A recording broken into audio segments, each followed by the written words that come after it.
You ready? Ready. All right. So 5, 4, 3, 2, and 1. All right, folks, welcome back to the podcast. Very excited to have as my guest today, Alex Abraham. Alex, welcome. Thank you so much for having me. I'm super excited to be here. Awesome. So Alex has spent years researching, exploring, and experiencing firsthand the therapeutic treatment options for healing from childhood sexual abuse. His book, titled Trauma and Ecstasy, takes a long, hard look at pain, from the sudden, unexplained pelvic floor discomfort that he experienced at the end of a trip abroad to the deeply rooted anxiety and shame of a childhood robbed of innocence. Congratulations on the book, first off. Okay. Thank you so much. You're welcome. And before we get going here, share with the listeners where you're from originally and where you are currently. So I grew up mostly in Virginia, near Washington, D.C., and I live in Austin, Texas now, and I'm really liking it, and highly recommend it to anyone looking for a change. I've never been there. All right. So, I mean, this is always intense, talking about this stuff. I mean, I've been doing this. You've lived it, and it's... How did it start, Alex? Sure. How did all this start? So it started when I was 23. I was on a bike ride around the Netherlands, and when I got off the bike, there was sort of a tension in my pelvic floor, like almost like a muscle clenching, and it just seemed to get worse and worse. And at the time, I had no idea what was causing it, and I was pretty panicked. I was having trouble getting an erection. I was having trouble going to the bathroom. It was basically like a clenched fist in my pelvic floor. And excuse me. So when you say pelvic floor, is that the groin or something else? It's basically a group of muscles really deep in sort of near your anus. And it sort of controls, bowel movements, urinate, erection. And basically when that's too tight, it makes things in your body very difficult. Like nothing functions very well because the pelvis is sort of the center of your body and sort of the almost center of control, and so that makes going to the bathroom and your erections and ejaculation, frankly, very challenging and kind of clenched and tense and very unfun. So you get off the bike. Did you think, well, I've been on a bike. Of course, this is natural. Something's going to be hurt down there or what? I was totally bewildered. I couldn't believe that. I didn't know what to do. It was inexplicable at the time. And, so I started seeing all these doctors and pelvic floor physical therapists. And I saw a lot of urologists, and they were kind of not very helpful. They were mostly older males, and they were just like, what do you think is wrong with you? And they would go in there and they would go in there and do all these and it was very uncomfortable and invasive, and they would agree that like something was wrong down there. Like it was clearly not, the muscles were clearly not firing and moving the way they were supposed to, but they really had no idea what to do. And so we talked a lot about stress. So, I went to the sauna, I tried to meditate, I tried to sleep more, I tried to go on vacation, I tried to do yoga, all these kind of relaxation techniques, and really nothing was working at all. And I really saw very little improvement over the next 4 years. During this time, what were your symptoms? I was having trouble going to the bathroom. I was having pain defecating. I was having trouble getting a normal erection. I was having pain with ejaculation. I was every time I urinated, frankly, extra urine was coming out. And every time I went to the bathroom, it felt like I was incomplete emptying, and it was just really, really sucked. And I was having a bunch of kind of pain in my lower abdominal wall because that sort of reverberates from the pelvic floor. And so all of that was happening at once. And, I was having trouble sleeping because I kept having to wake up to go to the bathroom because I couldn't sort of rest the muscles. And without them resting, they were pushing on my bladder. And so it was really very unpleasant. Like on a 1 to 10 scale, it was like a 1. And so I was doing all these doctors. I probably saw 20 different doctors around the country. I went to a clinic where they literally gave me a back scratcher-like device to insert in there to try to, relax the muscles. So it was really quite awful. I did a Botox injection. I did a bunch of MRIs and testing of that nature. I even had they saw my hips were not operating the way they were supposed to, and so I had a small arthroscopic hip surgery, and that was not very pleasant either. And so it was really shitty 4 years, to put it mildly. Jeez. And I even moved to New York to try to get treatment because I saw a doctor there who I thought was going to help me. And he said, I have a bunch of physical therapists that can help you here. You need to move here. And this was during COVID. And so after 4 years of that, he basically involuntarily discharged me and said he didn't know what to do.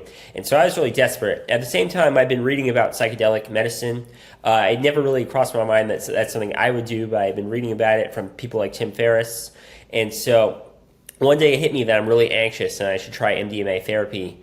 And so I tried the therapy, and pretty quickly, after a couple of sessions, it became clear that I'd actually been badly sexually abused by a teacher of mine when I was very young, 6, 7, 8 years old, and repressed abuse, in part because it was quite horrible, even for that genre. And yeah, it was a horrible situation, and it really jolted me. But at that point, with psychedelic medicine, I started using psychedelics, MDMA, and psilocybin to sort of heal from my abuse, shake out all the somatic trauma in my body, and sort of try to reset my brain, because I had a lot of emotional issues too. I was angry all the time. I didn't have many friends. I had really trouble with intimate connections. But during this time? I would say it definitely got worse, but really my whole life I was struggling. Okay. During this time that you were seeking help for this situation, did anyone ask about psychological aspects or mental health aspects, or was it strictly addressing physicality? I saw I was very Western when I approached this time, and so it was mostly about physical aspects. There was, doctors are not very trauma informed. They don't really understand the mind-body connection. And, so I saw some therapists, like, talk therapists. And in retrospect, I think I picked ones that weren't very good because I didn't actually want to do anything about this at that time, deep down. But I think I was very unaware of the mind-body connection. I was very unaware of trauma generally. And I think I sought out practitioners who were also unaware. And so I think that combination was... they all talked about stress and sometimes anxiety, but the idea that this would stem from childhood trauma, I think never really came up in a big way. I think occasionally doctors might have asked, it's like checking off a box, but no one ever pushed me on it. The physical therapist, pelvic floor physical therapist I worked on never pushed me on it. The therapists I worked with for talk therapy, we tried meditation exercises. And so again, obviously that's not totally incorrect, but it was very incomplete. And so until I started doing psychedelic medicine, I really was very shut down. I just didn't show much emotion at all. I just was not a very happy and very sort of steady in like a bad way person. Just I didn't feel much. And so that really opened up my heart, but it was hard because when psychedelics first opened me up, all the negative emotions about myself, about my abuse, about my childhood, all started pouring out, and so it was a very difficult couple of years. Let's go back to that first experience where it became apparent that you had been abused. Sure. Walk us through there. How did that happen? Sure. So I've been working with a shaman in Austin at the time, and she knew that I'd been having a lot of pelvic floor problems, and she sort of cornered me when we were doing MDMA. And, I was very high, and she's like, so Alex, what does your pelvis say happened to you? And I think she specifically asked my pelvis and not my brain because I think the body always knows what's wrong. Like, I think if you really ask your body, what is this stemming from? What is happening? It will tell you. It's the brain that sort of can trick us and sort of go in all sorts of directions. But she unexpectedly, you're not actually really supposed to ask questions like that in a psychedelic session. It's supposed to be guided by the patient. But we've been working together long enough that I think she felt comfortable enough to try to go there. And so she went there, and I was totally unprepared. I was very high on medicine. And I think I was also just ready. It'd come up before that this might have happened. I decided that it didn't happen at that time. But, when she asked me, I just flat out, I was sexually abused by my music teacher. And then everything started flooding back pretty quickly. It felt like I was being re-traumatized in all the most invasive areas. I felt... During that session? Yeah, I felt him in all sorts of ways that were unpleasant. Oh. And all sorts of memories came back about his car and about, things he said and oh my God, things he wore and kind of the context there. And it was a very scary day. I really felt destabilized. My mom had to come visit me. I had to have some friends come visit me. It was a very tough period.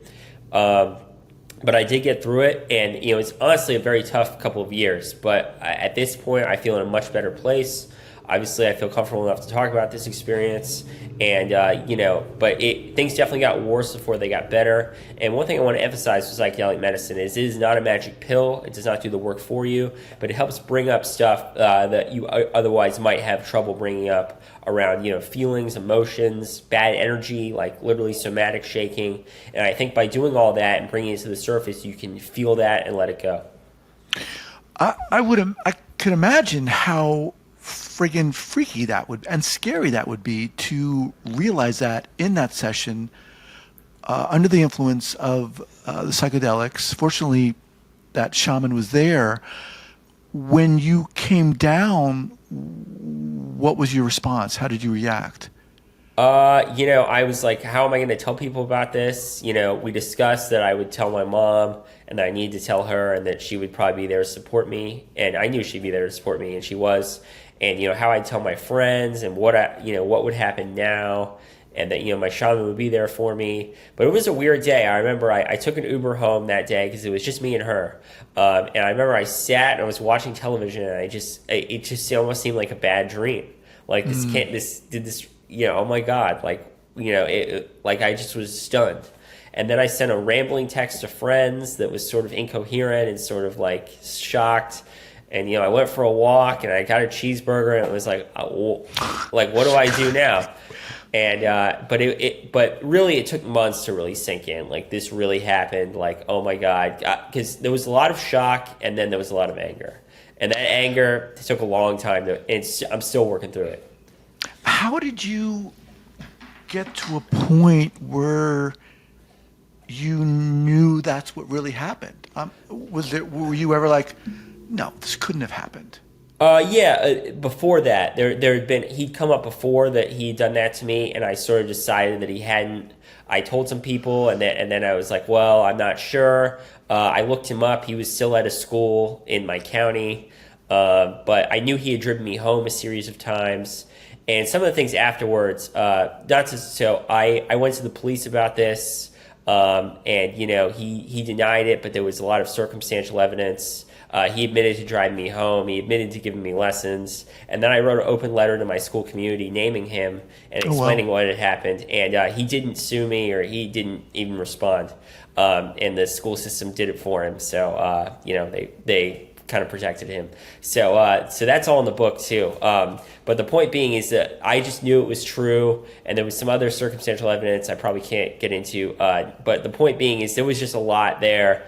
And, my parents knew he had driven me home for about a year and a half to go to piano lessons at our house from school. And that's when the abuse mostly occurred. So, and in his classroom. So, it was not a good situation at all. But so I was really confident. I think once there's taste memory of something like that happening, or there's memory, down there about that happening, it's hard to turn away from that. You don't really tend to forget that, or that'd be hard to make up, I think. So what happens next? How do you move forward with that? What did you do? I just kept working on it. I had some friends come visit. I kept working with my shaman. I kept working with a body worker. Because I really was struggling with body issues and somatic problems in my pelvis and really throughout my body. I couldn't lift my shoulder over my head without it kind of cracking and almost like frozen shoulder. And so eventually that sort of thawed out through psychedelic medicine. But then I also was doing EMDR, which is eye movement desensitization reprocessing. I joined a men's group for men who had been sexually abused in the Austin area, and I went there. Eventually I started working with a somatic practitioner, like an intimacy coach. So all that is things I did to integrate my psychedelic experiences over time. And then in addition, I tried to eat well, I tried to exercise, I tried to get enough sleep, I tried to journal. So all these things will kind of help me integrate these intense psychedelic experiences, both with MDMA-assisted psychotherapy and with psilocybin mushrooms. So I think those are the two main modalities I used the first couple of years, and they really helped transform me. It took a while. There was a lot of anger. There was a lot of bad sessions in the beginning, a lot of yelling and screaming and sort of, even yelling that I wanted to die at various points. But eventually I did get through it, and I do think I'm most of the way on the other side at this point. Wow. so intense, so courageous of you too. Thank you. First, you're welcome. First of all, to come on here and talk about this stuff. I mean, so admirable, and I think it takes a lot of courage to do that. But to listen to you kind of enumerate all the different things that you did to try to get better is really admirable. I mean, you did so many things. Did you have someone close to you? You mentioned your mom and some friends, but was there someone especially close to you who was there as your major support system? I would say the biggest supporters were my mom and my shaman. I was very close to both of them. They were kind of my brain trust, so to speak, and I think they were both really instrumental in me getting through this in different ways. So, how do you get? First of all, let me just remind everyone. Speaking with Alex Abraham, the book is called Trauma and Ecstasy. So, Alex, how did you get to the point where you decided to write this book? Sure. So honestly, initially after my letter was sort of dismissed and my school system put out a statement dismissing me and saying that he would be staying in his role, and he won an award. So after that, I was pretty pissed. Oh, God. So I was not happy. And so initially the point of the book was to bring documentation and try to, get him held accountable for his behavior. But over time, it sort of changed. I really wanted to write the book to help other survivors of sexual abuse, because I do think this is something that men don't really talk about, in particular, and women too. I think childhood sexual abuse is a really damaging thing, and psychedelics, I think, are a new modality that can really help people in a way that, say, traditional therapy or even EMDR or a lot of the other modalities can't really touch. I do think psychedelics are the strongest modality for healing trauma. That's my belief. And so that would be number one. And then number two is I felt like it'd be good and therapeutic to have some documentation about this period in my life and, have some sort of written record. If I ever have kids, which is my intention, or grandchildren, it will be cool. Maybe they'll read the book at some point, although it's pretty graphic, so probably they want to wait until they're adults. But yeah, I think it'd be good to have and therapeutic to write in some ways. And then also, I wasn't sure what I wanted to do next. I thought the book could serve as sort of a proof of work that, I'm a capable person. I have the discipline to write a book. This is something that I'm passionate about and something that I have some expertise in. You mentioned initially, before you started working with psychedelics, you said there was some hesitancy there. Yeah. How did you get beyond that? How did you get over that? I think I started with MDMA therapy, and I'd actually done MDMA a couple of times in college at parties. And so I think there was less of a hesitancy there than there would have been about mushrooms or LSD or ayahuasca. And that was the best place for me to start. I do think MDMA is a really good, gentle place for people who are looking to dip their toes into psychedelic medicine and dip their toes into using healing trauma through psychedelics. I think mushrooms and LSD can be kind of dark and disorienting and very kind of trippy in nature. But MDMA is much gentler, and it's always your friend, and it's really not a psychedelic in the classical sense, in that there's it's not a hallucinogen. So I think that was a really good place for me to start, and so I had less trepidation about starting there. And I think also I was just kind of desperate. I was unhappy. Mm-hmm. And even if I didn't say I was doing this to heal an abuse, I knew I was miserable. I knew I was anxious. And also, I am a big fan of Tim Ferriss. Tucker Max is someone as well that I've learned a lot from. And I think those two had both talked a lot about their experience with MDMA therapy and how much it helped them. And I could even see the change in them in sort of their public appearances from, say, 10 years earlier to now. And it was the change in that both of them was very evident. And so that sort of kind of convinced me to so some combination of desperation, of prior experience, and seeing people that I kind of had pre-existing relationships with already change. It's one thing to want to do psychedelics, or in this case MDMA, but it's another thing to all go into it feeling that there's already something there. Right, because you had said the abuse had come up, but you kind of repressed it. Did you go into it thinking, "Oh my God, is something going to come up, or is that going to come up?" or was that not even a thought as you entered that? To clarify, it actually came up, the fourth session is when it really came up, like I knew it was true. But after the second time I did MDMA, I thought it might have happened, and I decided it didn't happen. But before I started doing psychedelics, I really thought I didn't have any trauma. There was nothing wrong with me. I didn't know why I was going. I was like, this is a waste of time. And I almost didn't go. I just was sort of like, well, I had very low expectations about what it was going to do for me. It almost seemed kind of dumb.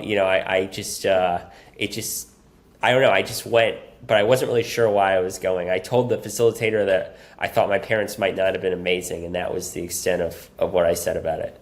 But definitely once I started doing medicine, stuff started to come up real quick, both around, anger I had toward my family or shame and self-loathing that I had, or things with women that I hadn't had very many good connections with women really throughout my life, and I think a lot of that stemmed from my abuse. So all that started coming up pretty quickly once I started doing medicine, and I stopped thinking that I didn't have very much trauma once I started doing medicine. You talked about, in part, you wrote the book to help other men talk about sexual abuse. How difficult or challenging was it for you to talk about this openly, to admit this? It wasn't as difficult as I would have thought. I think that, I was very young. I think I was 6, 7, 8 years old. And just, I never really, I have a lot of shame and self-loathing about it, but I never really thought that, I don't know. I don't, that's a really good question. Why was it so difficult? Or why, I think parts of it were very hard, but other parts of it, I just was sort of determined to get my story out there, and I really wanted to have something on record, and I really felt like I wanted to hold them accountable, and so that made me all very motivated to talk about it. Mm-hmm. And I just think also, I'm a pretty direct, blunt person, both to my, I think, credit and detriment, and I don't really tend to beat around the bush with this stuff. And I tend to, say what I think. And so it felt weird to, claim this didn't happen or try to hide this. And also it was so all-encompassing for my life for a couple of years. I really reoriented my life around therapy and around healing that I couldn't not tell friends about it because they came to visit me and I had to go to therapy during their visit. So things like that. So I it's not really something I could have hidden very well. But in terms of I think what's been harder for me is, the book is out now, and there have been some negative reactions from people in various corners. Not a ton, but some, and that's been a little harder. I have struggled with that more than fear about talking about it, if that makes sense. Just, hearing people being like, well, this isn't something I would read, or I can't read this, and that hurts a little bit. Negative in terms of, I can't read this because it's too hard to read, or? I think so, yeah. I mean, this obviously subject makes a lot of people uncomfortable, and that's hard for me because, this subject is my life. This did happen, so I get that it makes people uncomfortable, but, imagine living through it. That'd be really uncomfortable. So, it'd be really awful, horrific. But what you're doing is, you will get through to, specifically, I think men, not exclusively, but some men who have gone through this and don't want to talk about it. I mean, like I said, Alex, it takes a lot of courage to do what you did, to even address it personally, and to go to the extent to seek out the different therapies and do what you did takes a lot of guts, and to stand up and to write you're welcome, and to write a freaking book and get on a podcast. It's going to help a lot of people. And yes, there are going to be people out there who are like, why are you doing this? I don't want to, don't read the reviews. Yeah. Stay away from the reviews. But yeah, go ahead. The reviews have actually been really awesome on Amazon. I think it's been more people who won't leave a review or read the book, period. I think people who have read it, are open to reading it. The reviews have been quite good, to be honest. But I've had friends and family members and people who are just like I can't read this, or I can't recommend this, or I can't engage with this. And I get it, but it is hard. What's been, as we kind of wind down here, in terms of the different therapies you've tried, and we've talked about MDMA, when you reflect back, and again, you said you're still going through the healing process, right? It's not, you're done. But what's been helpful for you in this process of healing, in your journey of healing? Well, definitely the psychedelics for sure, but also the integration around them. The energy kind of breath work that I do every week with the shaman, or that I did every week. And I think that's been most helpful in integrating my psychedelic experiences, because I think what a lot of people do with psychedelics is they have this profound, peak experience, but they don't really integrate what came up for them. They focus more on the peak experience and not on, working through their, shadow or ego or things that came up that they didn't like about themselves or others or trauma. And they focus more on, the crazy hallucinations they had or whatever it is. And so I think that's something I really try to focus on is trying to integrate these experiences in my life and trying to see how I can improve and be my best self through psychedelic medicine. So when you say integrate, talk a little bit more about specifically what you mean by integrating those experiences. What does that mean? Sure. So I think, at times it can be very confusing and very visual, but other times, the mushrooms show me that, I have a lot of self-esteem issues. I don't love myself. I was really hurt by things my parents might have done. I think really looking at those in therapy versus, talking about the incredible dragons, I don't know, machine elves, whatever people talk about with these medicines, and really focusing on the trauma piece and on the healing piece and on things that came up about myself and kind of the way I interact with the world versus these peak spiritual or kind of almost thrill-seeking experiences. And the good thing for me is I think my early psychedelic sessions were so horrible and so difficult, and I screamed so much, it was really impossible to focus on anything else because it was so all-encompassing. There was no peak experience. It was just a lot of yelling. So that made it easier in therapy to work through, what was I yelling about? What was coming up for me? How can I work through that? How can I change the narrative on how I feel about myself? How can I move through, all the personality issues and all the sort of baggage that comes with being serially sexually abused as a kid? All right. So for those listening who are intrigued, interested, maybe in finding a shaman or someone to work with, I mean, it sounds like you had an incredible experience working with that shaman. Absolutely. Yeah. How does someone find their own person like that? I think it's very hard. I don't think these people grow on trees. Right. Certainly if you're in Austin, I'm happy to recommend several practitioners. But I do think it's hard. Like, I don't think there's an easy answer to find a psychedelic guide or an integration coach. But I do think that space is growing. But I definitely think in more progressive areas, it's easier, whether that's in California or Austin or places like that. So I do think, but there isn't really, I don't think it's something, I can't really give you a prescription on that. But I will say the thing that matters most, I think, about that stuff is comfort level and trust and openness. And, people can have all the degrees they want or all the experience they want. But if you guys don't click or get along or connect, I just don't think it'll work. And vice versa, too. If even if someone's relatively young and inexperienced, if you feel connected to them and you feel like you can grow with them and you feel like they can help you, then I really don't think, where they studied or who they studied with or how many years they spent in the jungle apprenticing really matters. Awesome. All right, Alex, how can people learn more about you and the book? Again, the book is called Trauma and Ecstasy. What's the best way for people to get in contact with you and learn about the book? Alex at traumaandecstasy.com or alex.l.abraham on Instagram. And I'm pretty easy to reach in both those formats, and I check them. So if you have any questions about the book or about psychedelics or really about anything else, I'm happy to answer. Awesome. Great meeting you, Alex. Thanks again for doing this. And kudos, man, for writing the book and being willing to share your story. Thank you so much. I really appreciate being here, and it was great questions and great to be with you. All right, man. Take care.